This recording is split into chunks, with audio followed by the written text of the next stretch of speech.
Scalia's vacant seat, so conservative for conservative, not really a big deal. Obama's appointees, Sonia Sotomayor and Elena Kagan, largely maintained the balance of the court of power on a conservative court, while Trump has shoved that court even further to the right. On the Court of Appeals, the final word in the overwhelming majority of federal cases, more than 1/4 of active judges are Trump appointees. In less than 3 years, Trump has named a total of 48 judges to the courts, compared to 55 Obama appointed during his entire presidency.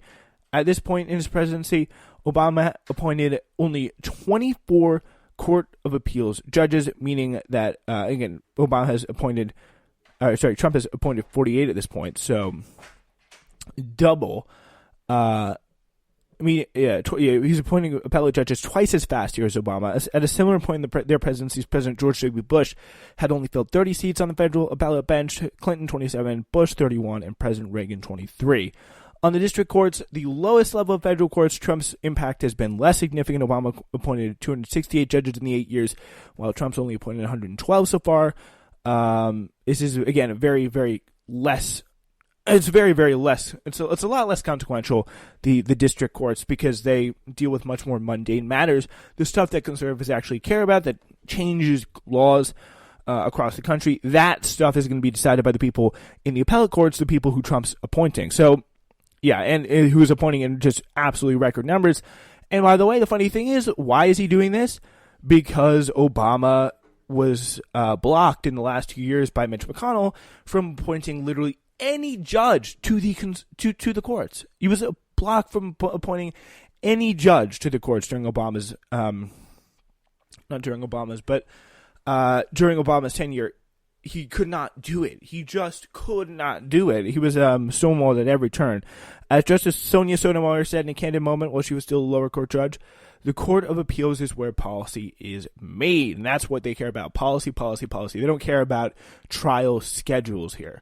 So before he became President, Trump promised to delegate the judicial selection process to the Federalist Society, a powerful group of conservative lawyers that counts at least 4 Supreme Court justices among its members. We're going to have great judges, conservative, all picked by the Federalist Society, Trump told a radio show hosted by right-wing site Breitbart when he was still a candidate. So there's no completely objective way to measure legal ability, obviously, but a common metric used by legal employees is to identify the most gifted lawyers is whether those lawyers secured a federal clerkship, including the most prestigious clerkships at the Supreme Court. Approximately 40% of Trump's appellate nominees clerked for a Supreme Court justice, and about 80% clerked on a federal court of appeals. That compares to less than a quarter of Obama's nominees who clerked in the Supreme Court, and less than half with a federal clerkship. In other words, based on solely legal credentials, the average Trump appointee has a far more impressive resume than any of the past president's nominees, except for when you got, it looks like, when was this made here? This is actually made earlier this month. Yeah, earlier this month, 2019, December 9th. There are some exceptions, as we just saw, but again, largely he's appointing very smart partisans who are going to get the job done here. And the thing is, there are young partisans, too. The average age of a circuit judge appointed by President Trump is less than 50 years old, so they're going to be around for a long time, a full 10 years older now than the average age of President Obama's circuit nominees. Trump nominees will serve for years or even decades after being appointed here. Even if Democrats crush in 2020 and win majorities in both houses of Congress, these judges will have broad authority to sabotage whatever new president's agenda may be. And you cannot tell this story without Mitch McConnell here, who has been so effective in stonewalling the Obama administration to just keeping those benches all across the country in the appellate courts wide open. That's a move that I think is representative of the hardball politics that the Democrats have to play for their survival as a party and for the survival of the planet here, because I think it's just that simple. You need to get this stuff done.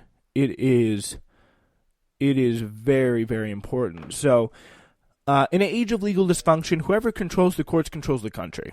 Legislative dysfunction. In the past decade or so, or more precisely since Republicans took over the House in 2011, Congress has been pretty much barely functional. You can count on one hand and possibly on just a few fingers the major legislation it has enacted, like Obamacare, the tax bill, and I don't know what else. Yeah, anyway, judges, by contrast, have been some of the most consequential policymakers in the nation during this time period. They've gutted America's campaign finance law, dismantled much of the Voting Rights Act. They've allowed states to deny health care to millions of Americans. They've held that religion can be wielded as a sword to cut away the rights of others. And they've drastically watered down the federal ban on sexual harassment that barely scratches the surface. The judiciary is where policy is made in the United States. When you think about going to the polls, but which, by the way, you should completely and totally do to get as much progressive members of Congress in as you can, you have to be able to think about the judges that you're putting in there. Like, you got to know when you're electing the president, when you're electing your representatives, when you're electing your senator, you got to realize, and I think it's an important thing that people just don't understand, that the policy is going to very often be made by a guy who you've never heard of in these appellate court positions. And it's going to be about everything. An issue that you care about, whether you care about abortion, whether you care about healthcare, whether you care about workers' rights, whether you care about environmental rights, women's rights, any kind of rights for any kind of person, they're decided in these courts. There are now likely 5 votes on the Supreme Court, for example, to effectively give the judiciary a veto power over all federal regulations. The court's decision in Burwell versus Hobby Lobby signals that religious conservatives may now ask the judiciary for an exemption from any law, and courts are likely to become quite generous in passing out such exemptions in the coming years. Republicans spent most of 2017 trying and failing to repeal Obamacare, but that failure means little to a federal appeals court that is expected to strike down the ACA at pretty much any day now. So that is not going to be a big thing. Like, no policy proposal is safe if it gets in the hands of these people.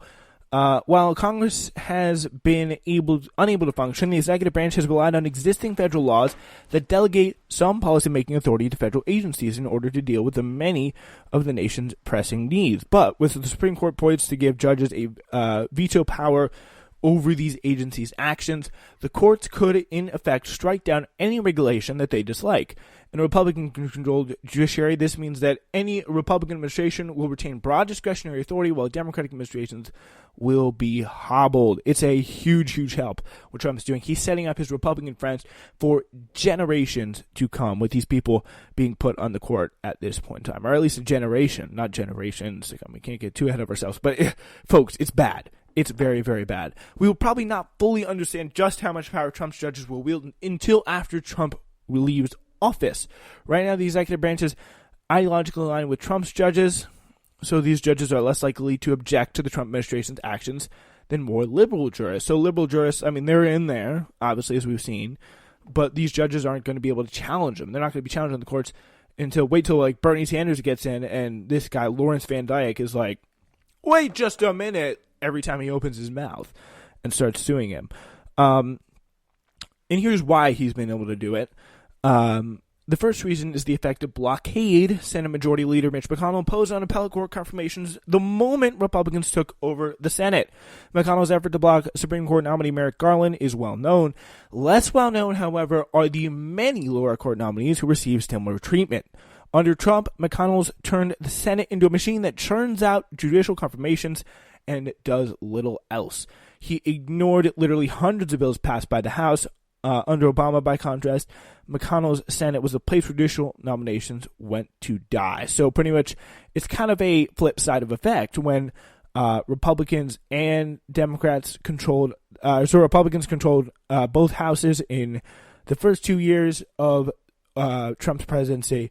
Everything was just popping out. Bills, right after another, one after another. And judicial nominees were being confirmed by the Senate one after another. Now that bill, legislation, all that stuff, that has gone out the window. All that stuff, it is not a thing anymore. But what is a thing is still very much going on when there's not Trump really, but the Federalist Society throwing these nominees McConnell's way. These courts are filling up faster than you can say policy, I guess. Like, it's not good. The second reason is Trump's outsized impact on for Trump's outsized impact on the judiciary is that when Democrats last controlled the Senate, one especially important Democrat, Judiciary Chair Pat Leahy, took an unusually expansive view of the rights of the minority party. An informal tradition known as the blue slip sometimes gives home state senators an exaggerated influence over who gets confirmed to federal judgeships within their states. The tradition gets its name from the blue piece of paper that home state senators use to indicate whether they approve of a particular nominee.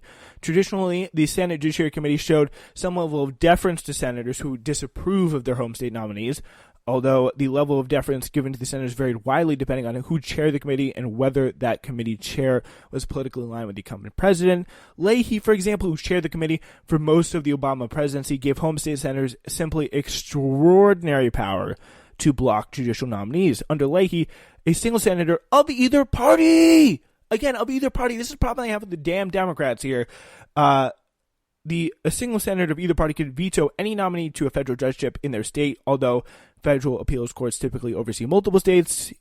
Each individual seat on these courts is traditionally assigned to a particular state. Before Leahy, one committee chair imposed such a rigid blue slip rule. Senator James Eastland of Missouri, an arts segregationist who took over the committee not long after the Supreme Court's school integration decision in Brown v. Board of Ed. A strict blue slip rule allowed Southern senators to block judges who might try and desegregate schools. Leahy obviously is not a segregationist. He's a relatively moderate Democrat, but nonetheless reinstated the Eastland rule during his tenure of the judiciary, saying that he did... What a joke this is. He says he did so to protect the rights of the minority. And protect the Republicans he did. Red state Republicans used this power Leahy gave them to hold many judicial seats open until Obama left office. Senator Ron Johnson effectively held a seat in the United States Court of Appeals open for 8 years until Trump could fill it with a blue slip every time. It's tough to estimate the full impact of Leahy's adherence to the Eastland rule. The rule often stopped the Obama White House from nominating anyone to a vacant judgeship. According to Daniel Goldberg of the Liberal Alliance for Justice, Obama did not even make a nomination to 2 seats on the Fifth Circuit because the blue slip would have doomed anyone he named. Those seats were eventually filled again by Trump nominees. And you think the Judiciary Committee at present time is giving you-know-what about that Eastland rule? I mean, I haven't looked it up, but I'm pretty damn sure I already know the answer. Like, let's try this. Who is the chair of the Senate Judiciary Committee? Let's see. Oh, it's Lindsey Graham. Like, what do we think about this? Like, come on here, guys. Like, who are we kidding?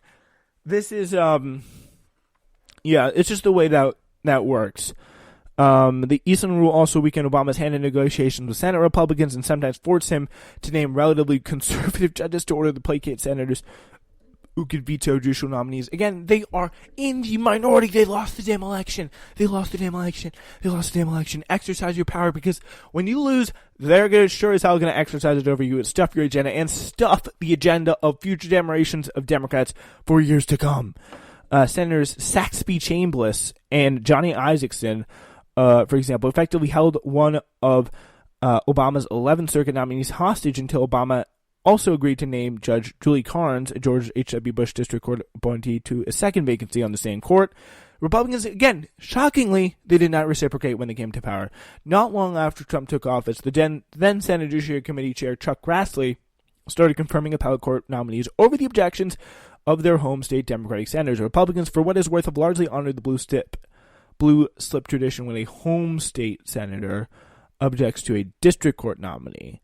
But when it's the appellate courts, when it actually matters, they'll actually stop. They'll actually say, no, they won't actually stop. They'll say, the Democrats, sorry, no. Like, when the courts where, again, as I said before, where policy are made, that's when the Republicans, they don't play by the stupid rules the Democrats have set up. Leahy continued to defend the Eastland rule well into the Trump administration. In a 2018 Senate floor speech, he said the fact that he was criticized by advocacy groups and even the editorial page of the New York Times for allowing for Republicans to veto Obama's nominees, and painted himself as a hero who resisted such pressure. Leahy also warned in the 2018 speech that Republicans were failing to protect the fundamental rights of home state senators.